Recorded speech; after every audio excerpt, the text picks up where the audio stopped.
I didn't put it in the bulletin because I didn't want you to study. Anyone remember the very first scripture that we used when we started this series on homelessness and journeying towards the cross? And if you need a cheat sheet and get your newsletter by mail, if you look in February, it was the scripture I wrote about in the newsletter article I write.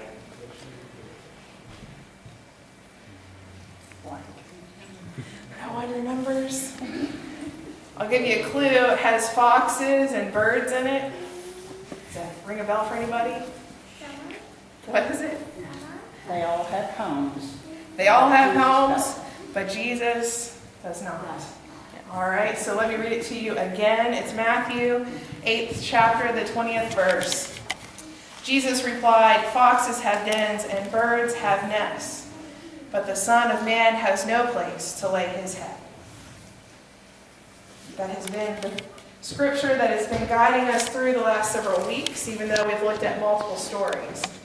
And today we are going to hear from Zack Brown, and you can correct me if I get this wrong, the Executive Director of the Coalition to End Homelessness in West Virginia. West Virginia Coalition to End Homelessness, same difference. Okay, Yeah. so I said it backwards. Same thing.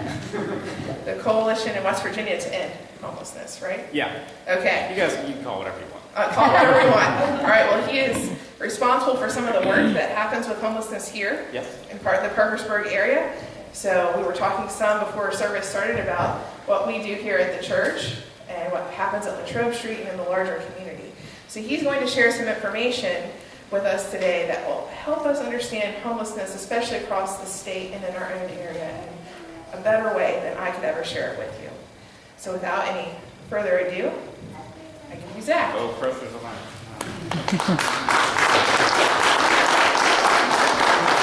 Thank you, everybody. Well, I get asked to speak in a lot of different places.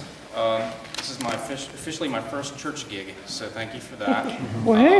Have to thank Heather Smith, because really she was by and large responsible for reaching out to me and asking me to come here in the first place. It's a shame she couldn't come here today, but of course we know what she's dealing with today. My name is Zack Brown. I'm the Executive Director of the West Virginia Coalition to End Homelessness. Not that Zack Brown. Probably you got excited when you saw Zack Brown's coming. You thought, oh, it's that guy. No, I'm not the country music guy. It's not me. I am a tall guy, very tall guy, as you can see. So a couple exciting things. Number one, that I think it's indicative of how unique and special that you guys are as a church, and that I'm here at all. That you have a homeless ministry, period. We know that a lot of other churches to some degree do, but I've never been asked to come talk to them, so you guys are special from that aspect. I have a pop quiz too, and anybody can shout out the answer, and we'll just start there, and then I'll tell you a little bit about what we do and what I do. But what's the cure for homelessness? Homes. There's only one. Homes. What is it again? Homes. Anybody else? Nope, somebody said it, but anybody else? Homes. Housing. That's it. It's the only thing that stops homelessness. Not treatment, not jobs, not giving people things. A home. That's the distinction between somebody who's homeless and who's not. A lot of people ask, I'm going to pace a lot, you're going to get really I'll keep up with tired of you. me by the end of this. You're going to pan back and forth. Can I give you the mic real quick? Yeah. I think, does that probably help? Can you guys hear him in the back? Yeah, I thought that. No? Do you want Okay. to wear it or do you just want to? I'll hold it. I guess I'm a little intimidated to wear it. That's the mic for if you want to. Okay. All right. That'll make it easier. Sorry, I thought I could project a little better than what I was. How's that? Is that better? Okay. All right. I have a tendency to mumble, but if you have a mic, it doesn't really matter one way or the other.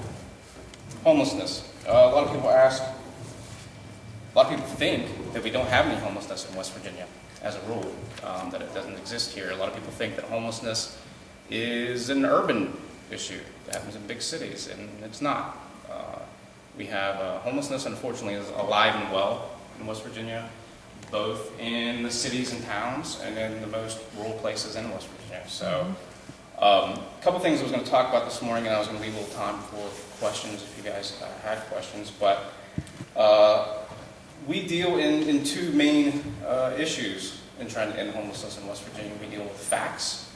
We collect a lot of data, a lot of information on what is the state of homelessness in West Virginia. So that's one thing. The other thing that we deal with is a lot of myths, a lot of mythology. So I'm going to talk to you guys a little bit about that, and I'm sure there'll be some questions about those issues. The homeless population in West Virginia, so I have some really boring numbers I'll take you through real quick, but I think it helps put things in perspective. We do something called the point in time count, and we do it every year, and we do it in the last 10 days of January, and there's inevitably always like some huge ice storm, sub-zero temperature, major snowstorm when we send volunteers out to count people in the street, and that's what the point in time count is. You have one over here.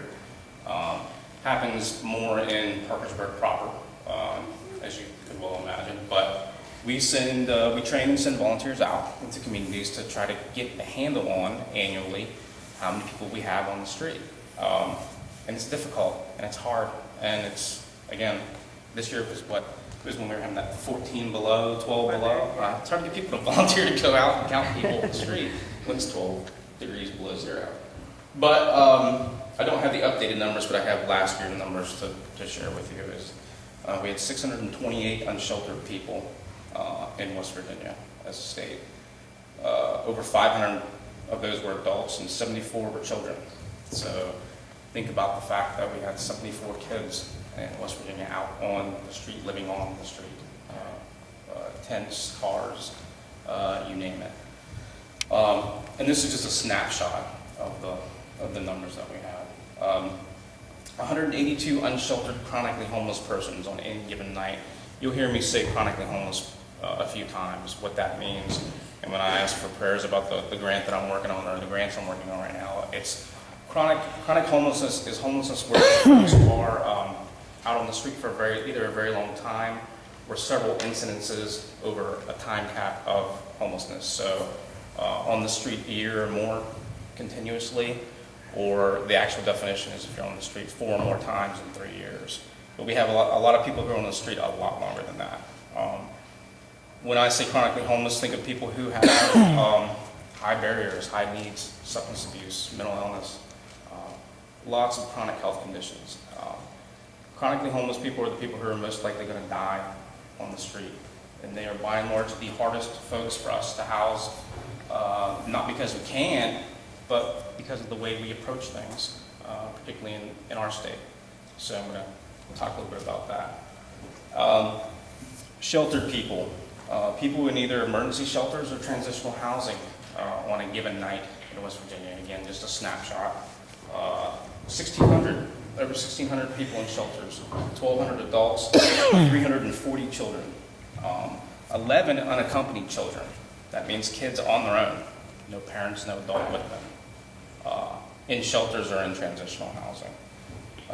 250 sheltered chronically homeless persons on any given night. So these high barrier folks, the hardest to serve, 250 of those in shelter.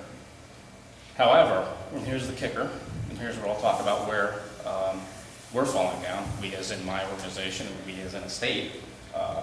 On the night of this count, there were 31 vacant permanent supportive housing beds. Those are beds for chronically homeless folks, and 408 vacant shelter beds. So think about that. We had all these people on the street. We had all these empty beds.